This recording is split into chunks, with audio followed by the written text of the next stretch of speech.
The easiest thing in the world is to reject a dream when it belongs to someone else. The conference room overlooking downtown Seattle was designed to impress investors. Floor-to-ceiling windows framed the skyline. Polished glass reflected the afternoon sun. A 12-foot walnut table stretched across the room, surrounded by executives whose combined salaries could have purchased entire neighborhoods. At the far end of that table stood Logan Hayes. He wore a clean but inexpensive button-down shirt beneath a worn brown jacket. His dark brown hair was neatly combed, and his strong hands rested on a small black case sitting beside a stack of presentation notes. For nearly 3 years, every spare hour outside raising his daughter had gone into the project hidden inside that case. Across from him sat Avery Collins, the 35-year-old chief executive officer of Collins Mobility Systems. Her white designer suit matched the minimalist elegance of the room. She reviewed the final page of Logan's proposal while several senior executives exchanged skeptical glances. The presentation had lasted less than 15 minutes. Logan had explained how his prototype energy management system could dramatically improve efficiency in electric transportation networks. He had shown simulations. He had demonstrated performance models. He had answered every technical question placed before him. Yet as the room fell silent, he already sensed the outcome. Avery closed the proposal folder. "Mr. Hayes, we appreciate your time." The sentence sounded polite. It was also a warning. Logan nodded. "Thank you for hearing me out." Avery folded her hands. "After reviewing your concept, our team does not believe it fits our current strategic direction." One executive immediately looked relieved. Another reached for his coffee. Logan remained calm. "May I ask why?" Avery glanced toward the engineering director. "The technology is interesting." She paused carefully. "But we do not see enough evidence that it can scale commercially." Logan looked toward the small black case. "That is why I brought the prototype. We reviewed the specifications."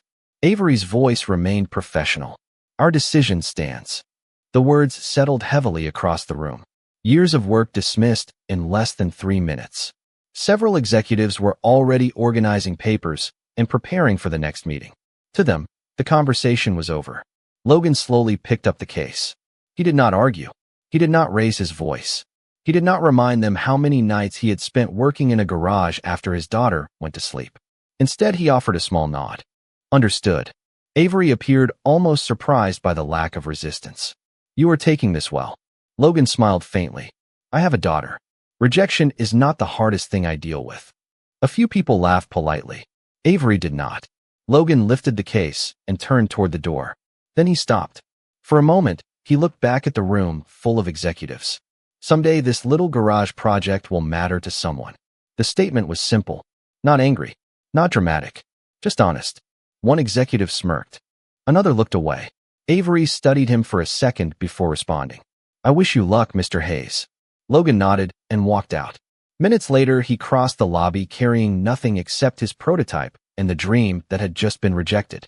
Behind him, the executives moved on to larger contracts, larger budgets, and larger opportunities. Yet none of them noticed the way Avery's eyes followed him through the glass doors. For reasons she could not explain, the quiet confidence in his voice stayed with her long after the meeting ended. The drive home took nearly 40 minutes, but Logan Hayes barely noticed the traffic. The black prototype case rested securely on the passenger seat, while the Seattle skyline slowly disappeared behind him. Sunlight reflected across the windshield as evening settled over the city. Most people would have spent the drive replaying the rejection. Most people would have imagined better answers, stronger arguments, or sharper responses. Logan simply focused on getting home before dinner. His house sat in a quiet neighborhood north of the city where modest homes lined tree-covered streets. Nothing about the property looked remarkable from the outside. A small front porch, a gravel driveway, a backyard enclosed by a wooden fence. Yet hidden behind the house stood the place that mattered most to him. A detached 2-car garage that had become his workshop, laboratory, classroom, and second home. As he pulled into the driveway, the front door immediately opened. 11-year-old Mia Hayes ran outside carrying a notebook almost as large as her backpack. "Dad," she shouted. Logan stepped out of the truck and smiled. "Hey, kiddo." Mia studied his face. "How did it go?" Logan laughed softly. "You asked the hard questions first. That usually means it did not go great. You are getting smarter every year." Mia crossed her arms. So they said no. Logan nodded. They said no. For a brief moment, disappointment crossed her face. Then she shrugged. Their loss. Logan smiled. That is exactly what I needed to hear. Together they walked toward the house. The smell of baked pasta drifted from the kitchen. School papers covered part of the dining table. Family photographs filled the walls. Some showed Mia learning to ride a bicycle. Others showed Logan teaching her how to use simple tools in the garage. The house felt warm in a way expensive buildings rarely did. After dinner, Mia sat at the kitchen table finishing homework while Logan carried the prototype case outside. The garage door rolled upward with a familiar mechanical hum. Warm light spilled across the concrete floor. Shelves lined the walls from floor to ceiling. Workbenches overflowed with tools, sketches, spare components, circuit boards, and engineering notebooks. A large whiteboard covered one wall, filled with equations and diagrams. This was not the garage of a hobbyist. It was the workspace of a man who refused to stop believing in an idea. Logan opened the case and carefully removed the prototype. Metal surfaces reflected the overhead lights. Small indicator lights flickered softly. He ran a hand across the housing as though greeting an old friend. Behind him, Mia appeared in the doorway. Are you going to quit? She asked. Logan looked up. Quit what? The project. The question hung in the air. Outside, evening shadows stretched across the backyard. Inside, the garage glowed with warm light and quiet determination. Logan smiled and returned to his workbench. Do you remember what your grandfather used to say? Mia nodded immediately. A closed door just means keep building. That is right. He picked up a wrench and adjusted a component on the prototype. And we still have plenty of building left to do. Mia smiled and disappeared back into the house. For the next several hours, Logan worked alone beneath the garage lights while the neighborhood gradually fell asleep around him. No investors watched. No executives listened. No one applauded. Yet long after midnight, the small workshop behind a modest house remained alive with possibility. And somewhere across the city, Avery Collins sat alone in her office reviewing reports, completely unaware that the little garage project she had dismissed that afternoon was still moving forward. Over the next several weeks, Logan Hayes settled back into the rhythm that had defined most of his adult life. Every morning began before sunrise. He prepared breakfast for Mia, drove her to school, completed contract engineering work to pay the bills, and returned home in time to spend the evening helping with homework before disappearing into the garage once again. The rejection from Collins Mobility Systems slowly became just another document tucked inside a drawer. Yet the project itself never stopped moving forward. Night after night, the warm glow from the garage windows illuminated the backyard long after neighboring houses had gone dark. Inside, diagrams covered the walls. New test results filled notebooks. Components were rebuilt, refined, and tested again. Logan was not chasing recognition anymore. He was chasing proof. One rainy Thursday evening, Mia stepped into the garage carrying 2 mugs of hot chocolate. You missed dinner by 40 minutes, she announced. Logan looked up from the workbench. That bad? Mom-level bad. He laughed softly and accepted the mug. Thank you. Mia studied the prototype sitting at the center of the bench. Small indicator lights blinked steadily across its housing. Is it getting closer? She asked. Logan looked at the device. I think so. You always say that. Because progress usually looks boring until the day it suddenly does not. Mia considered that answer carefully. That sounds like something Grandpa would say. Probably because he said it first. The rain tapped gently against the garage roof while father and daughter stood side by side. Then Logan placed the mug down and powered up the latest version of the system. Monitors flickered to life. Data streams appeared across multiple screens. A quiet hum filled the room. Logan watched the numbers carefully. Energy efficiency climbed. Stability remained constant. Thermal readings stayed within safe limits. For several seconds, he simply stared. Then he checked the figures again. And again. Mia noticed the change immediately. Dad. Logan did not answer. His eyes remained locked on the display. Dad. He finally looked up. It worked. Mia blinked. What worked? Logan pointed toward the screen. The new balancing algorithm. She smiled. Is that good? That is very good. The smile spreading across his face was different from anything she had seen in months. Not excitement. Relief. The kind of relief that only comes after years of uncertainty. The prototype had just achieved performance levels even Logan had hoped would take another 6 months. Across town, however, a very different set of numbers was causing concern.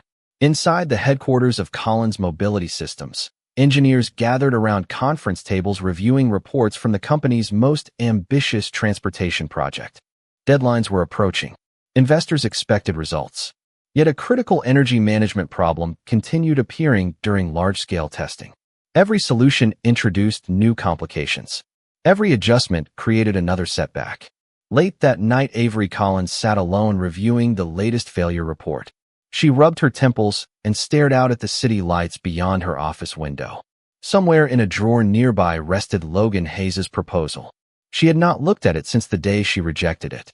But for reasons she could not explain, his quiet confidence returned to her thoughts once again. And hundreds of miles of calculations away, inside a small garage behind an ordinary house, the answer she desperately needed had just begun to work. 3 months after the rejection, Collins Mobility Systems found itself facing a problem that no amount of money seemed able to solve.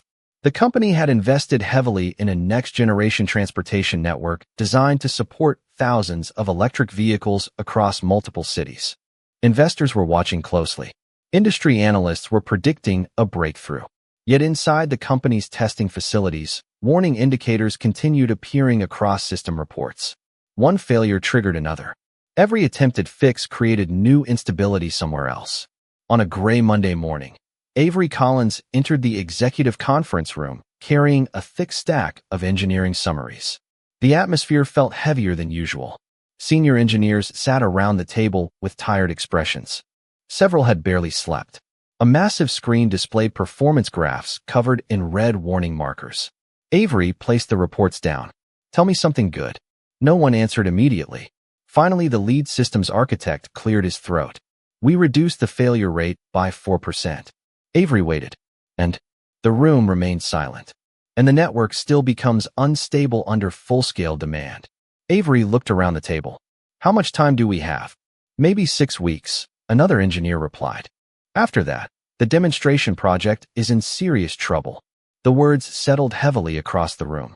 Millions of dollars. Years of planning. Hundreds of employees. Everything now depended on solving a problem nobody seemed able to solve. The meeting continued for nearly 2 hours. Equations filled screens. Simulations were reviewed. Consultants offered recommendations. Yet every path led back to the same obstacle. By late afternoon, frustration had replaced optimism. As the meeting finally ended, one engineer remained seated. His name was Marcus Reed, and he had spent the last several months reviewing alternative energy management concepts from across the industry. Avery noticed him studying an old presentation file on his tablet. "Marcus," she asked. "What is it?" He hesitated. "Probably nothing. Try me."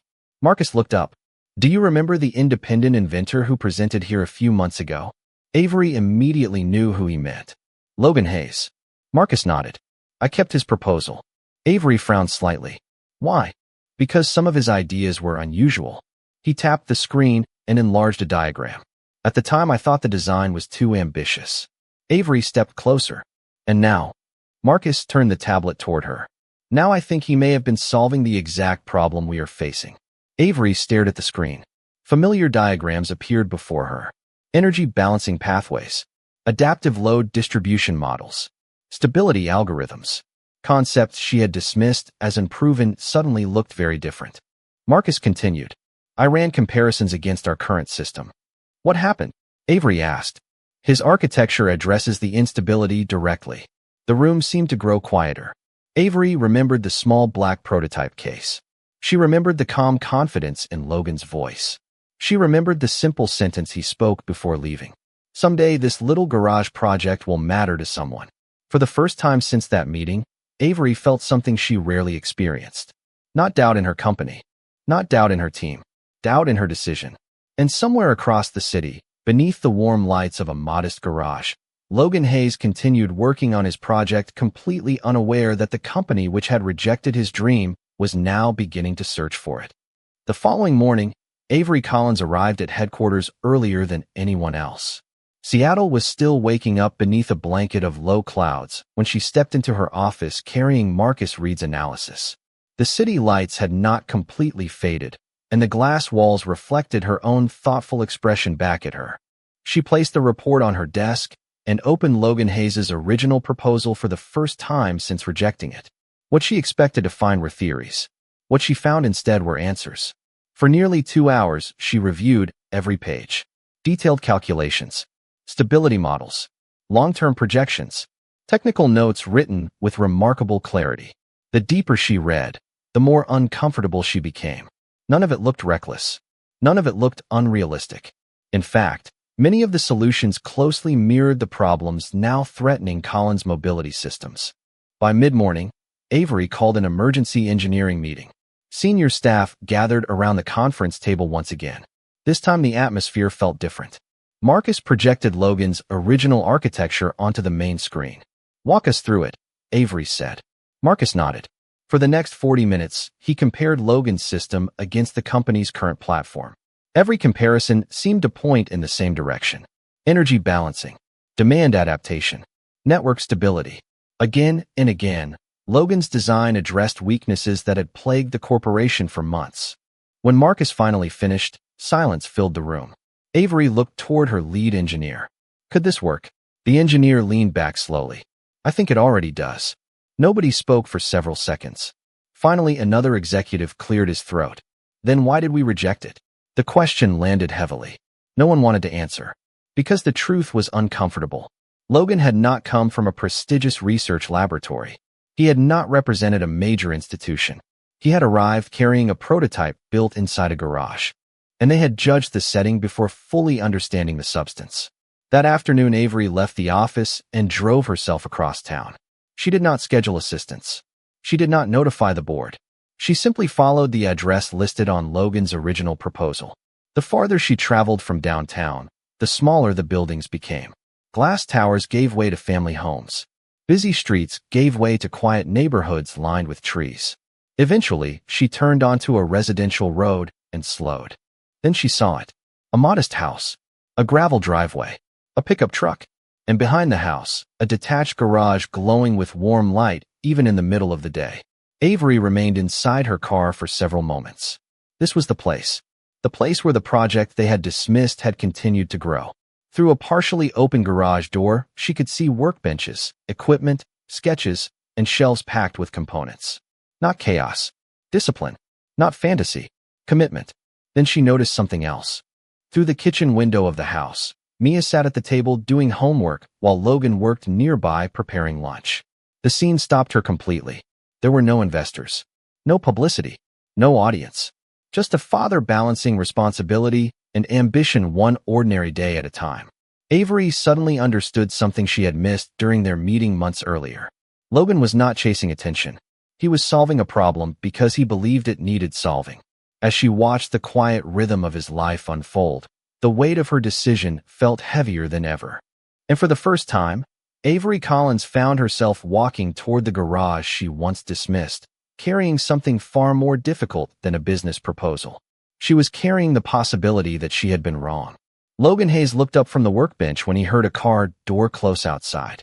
Through the partially open garage door, he saw Avery Collins walking up the driveway alone. No assistance. No security. No executive entourage. Just the woman who had rejected his dream, standing in front of the small garage, where that dream had continued to grow. For a brief moment, neither of them spoke. The afternoon sunlight filtered through the open doorway, casting long shadows across the concrete floor. Behind Logan, workbenches overflowed with sketches, tools, test equipment, and countless notebooks filled with years of effort. Avery glanced around slowly. Every surface seemed to tell part of a story she had never bothered to imagine. "Mr. Hayes," she said. Logan smiled politely. "Miss Collins, I hope I am not interrupting." He looked around the garage. "This place is mostly interruptions." The answer produced the faintest smile from Avery. Then the silence returned. Finally, she took a breath. "I was wrong." Logan blinked. Most people in positions of power rarely said those words. "About what?" he asked. Avery looked directly at him. "About your project." For several seconds, Logan said nothing. He simply waited. Avery opened a folder she had brought with her and placed several engineering reports on the workbench. We are facing a major stability problem inside our transportation network. Logan glanced at the documents. I heard rumors. The rumors are accurate. She hesitated. One of my engineers compared our system against your original proposal. Logan already understood where the conversation was heading. And Avery folded her hands. And it appears your design solves the problem. The garage suddenly felt very quiet. Outside, a breeze moved gently through the trees. Somewhere inside the house, Mia laughed at something on television. Life continued normally around a moment that might change everything. Avery looked around the workshop again. I should have taken your proposal more seriously. Logan shrugged. Maybe. She seemed surprised by the answer. That is all you have to say? Logan leaned against the workbench. What would you like me to say? Avery searched for an answer and found none. The truth was simple. He had every reason to be angry. Every reason to remind her of the rejection. Yet he was doing neither. His calmness somehow made the mistake feel even larger. At that moment, Mia appeared in the doorway connecting the garage to the house. She stopped when she saw Avery. Oh, Logan smiled. Mia, this is Ms. Collins. Avery immediately softened. Hi, Mia. You are the CEO, Mia said. Avery laughed quietly. I guess I am. Mia looked at her father. Is this about the project? Logan nodded. Probably. Mia smiled and disappeared back inside. Avery watched her go. She believes in you. Logan looked toward the doorway. She always has. The answer lingered in the air. Then Avery returned her attention to the workbench. I am asking for your help. No executive language. No negotiation strategy. Just honesty. Logan studied the reports. Several pages later, he recognized the issue. The solution became obvious almost immediately. I think I can fix this, he said. Avery released a breath she seemed to have been holding for weeks. Good. Logan looked up. I will send my recommendations tomorrow. Avery stared at him. That is it. That is it. You are not asking for anything? Logan shook his head. The problem still needs solving. For the first time, Avery truly understood why this little garage had succeeded where so many boardrooms had failed. It was never built around ego. It was built around purpose. The next morning, a detailed technical report arrived at Collins Mobility Systems before most employees had reached their desks. Logan Hayes had spent half the night reviewing system logs, testing simulations, and documenting solutions. The report contained no invoice, no consulting contract, no request for compensation, just clear recommendations, diagrams, and implementation steps. By noon, engineering teams were already testing the first changes. The results surprised everyone. Stability improved immediately. Energy balancing became more efficient. Several recurring failures disappeared entirely. For the first time in months, optimism returned to the building. Throughout the afternoon, conference rooms remained filled with engineers comparing new performance metrics against previous results. Every report pointed in the same direction. The solution worked. Late that evening, Avery Collins stood inside the primary testing facility, watching real-time network data stream across a wall-sized display. Green indicators steadily replaced red warnings. Marcus Reed approached carrying a tablet. You should see this. Avery reviewed the latest numbers. These are verified? Twice. Marcus smiled. The system has never performed this well. Around them, engineers exchanged relieved looks. Some quietly applauded. Others simply stared at the screens as if they could not believe what they were seeing. Months of frustration had begun to disappear because of a solution created inside a small garage. Avery found herself thinking about Logan again. Not his technology this time. Him. The way he had responded when she admitted being wrong. The way he had offered help without negotiation. The way he seemed completely uninterested in proving anyone wrong. Most people would have treated the moment as a victory. Logan had treated it as another problem to solve. 2 days later, Avery returned to his neighborhood. This time she arrived carrying nothing work-related. No reports. No engineering data. No contracts. As she approached the house, she noticed Logan and Mia sitting on the front porch eating ice cream while watching the sunset. The scene felt so ordinary that she almost turned around and left. Instead, she walked up the path. Logan noticed her first. Back already? Avery smiled. That depends. Am I allowed back? Mia usually makes those decisions. Mia laughed. You can stay. Avery sat in one of the empty porch chairs. The evening air felt cool and peaceful. For a few minutes they talked about school, weather, and neighborhood events. Nothing related to business. Nothing related to technology. Then Mia suddenly disappeared inside the house.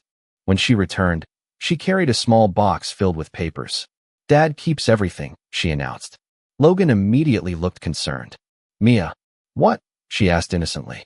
Before he could stop her, she pulled out an old folder and handed it to Avery. She opened it and froze. Inside was the rejection letter from Collins Mobility Systems.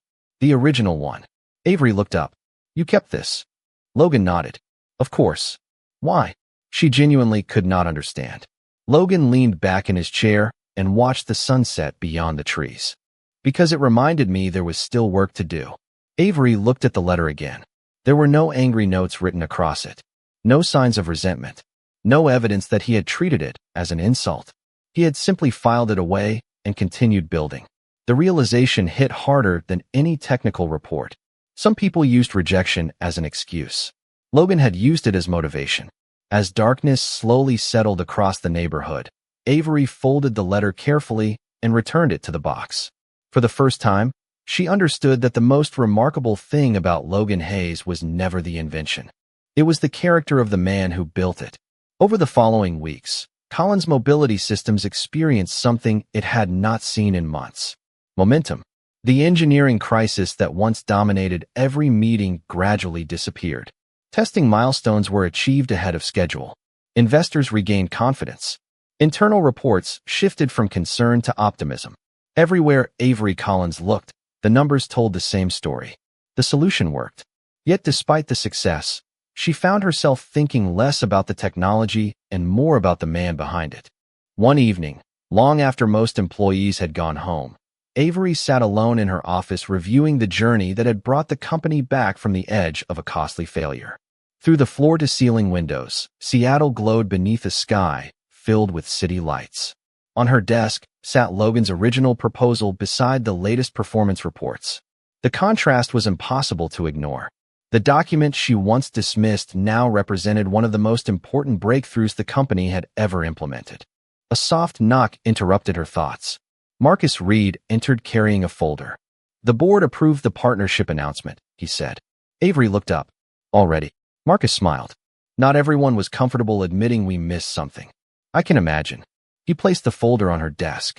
"But everyone agrees we owe Logan more than a private thank you." After Marcus left, Avery opened the folder.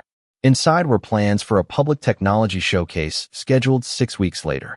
Industry leaders, investors, journalists, and transportation officials from across the country would attend. The event was designed to highlight the future of sustainable transportation. Yet as Avery reviewed the agenda, one idea continued returning to her mind. This story was not about a corporation. It was about character. The next Saturday afternoon, she visited Logan's neighborhood again. This time she arrived carrying a small package. Mia opened the front door before Avery even reached the porch. "You came back." Avery laughed. "Apparently I keep doing that." Mia invited her inside. Logan was in the garage adjusting equipment when Avery arrived. The familiar workshop looked much the same as before. Tools lined the walls. Sketches covered work surfaces.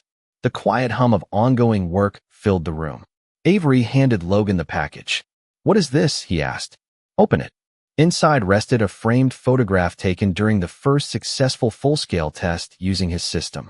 Engineers stood smiling beside monitors filled with stable performance data. Logan studied the image carefully. "You did not have to do this." Avery leaned against the workbench. "Maybe not." Logan looked up. "Thank you." For a moment, neither spoke. Then Avery noticed something pinned to a nearby bulletin board. Among diagrams, schedules, and handwritten notes sat the same rejection letter she had seen earlier. Not hidden away in a drawer. Not forgotten in a box. It remained visible where Logan could see it every day.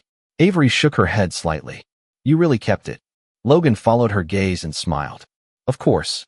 Most people would have thrown it away. Most people probably should." Avery laughed. "And you?" Logan looked at the letter for a moment. Every important project needs a reminder not to quit too early. The answer stayed with her long after she left. Because in that simple sentence was the entire reason his garage had succeeded. Not talent alone. Not intelligence alone. Persistence. The quiet refusal to stop building when nobody else believed. And as the date of the public showcase drew closer, Avery knew the audience would arrive expecting to see a breakthrough technology. What they would actually discover was something much rarer. The story of a man who never let rejection decide his future. 6 weeks later, the main auditorium at Collins Mobility Systems was filled beyond capacity. Journalists occupied the front rows. Investors, transportation officials, industry leaders, and engineers filled the remaining seats. Large screens displayed images of the company's newest energy management platform, while cameras waited to capture every announcement. Outside, Seattle sparkled beneath a bright autumn sky. Inside, anticipation filled the room. Logan Hayes arrived quietly with Mia and took seats near the side of the auditorium. He wore a simple navy jacket and looked exactly the same as he had the day he walked into the company carrying a small black prototype case. Mia sat beside him smiling with excitement. "This is a big deal," she whispered. Logan smiled. "It is important. That is your version of a big deal." He laughed softly. On stage, Avery Collins reviewed her notes one final time before stepping toward the podium. The audience settled into silence. Spotlights illuminated the stage while the giant screens behind her displayed the future of transportation technology. Avery began by speaking about innovation, sustainability, and the challenges the company had overcome. She discussed months of engineering setbacks and the determination required to solve them. The audience listened carefully. Then she paused. For several seconds, she simply looked across the room. Finally, her eyes settled on Logan. "There is something important I need to share," she said. The room became even quieter. Many people believe breakthroughs come from large laboratories, major corporations, and enormous budgets. She paused again. Sometimes they do. A few people nodded. But sometimes the most important solution comes from a place nobody expects. The screens behind her changed. An image appeared. A modest house. A gravel driveway. A detached garage glowing beneath evening lights. Murmurs spread through the audience. Avery continued. "Several months ago, a single father walked into this company carrying an idea." Logan lowered his eyes. "We rejected it." The audience became completely silent. Not because the idea lacked value, because we failed to recognize it. The honesty surprised everyone. Avery looked toward Logan again. While we moved on to other priorities, he continued building. While we doubted, he kept improving. When our company faced a problem we could not solve, the answer came from the very project we dismissed. Images of the garage appeared on the screens. Workbenches, sketches, prototype components. Years of quiet effort. Avery's voice softened. And when we asked for help, he gave it freely. No one moved. No one spoke. The entire room listened. Today, Collins Mobility Systems exists on a stronger path because of Logan Hayes. Applause began immediately, but Avery raised her hand gently. The room settled once more. "There is one more thing." She smiled slightly. "A few weeks ago I discovered that Logan kept our original rejection letter." Soft laughter moved through the crowd. Avery continued. "I assumed he kept it because he was angry." She looked toward him. "I was wrong again." More laughter followed. "He kept it because it reminded him to keep building." The audience fell silent. This time the silence felt different. Respectful. Genuine. Avery stepped away from the podium and looked directly at Logan. "Thank you for reminding all of us that character matters more than recognition." For a moment nobody applauded. Nobody spoke. The room simply sat in stillness. Then hundreds of people rose to their feet. The applause rolled across the auditorium like a wave. Logan stood slowly. Mia grabbed his arm with both hands, smiling through tears of happiness. Yet even as the crowd celebrated, Logan's attention remained on his daughter. Because long before the company believed in him, she had. And in that moment, surrounded by applause, cameras, and recognition, the most important thing in the room was not success. It was the quiet dignity that had carried him there.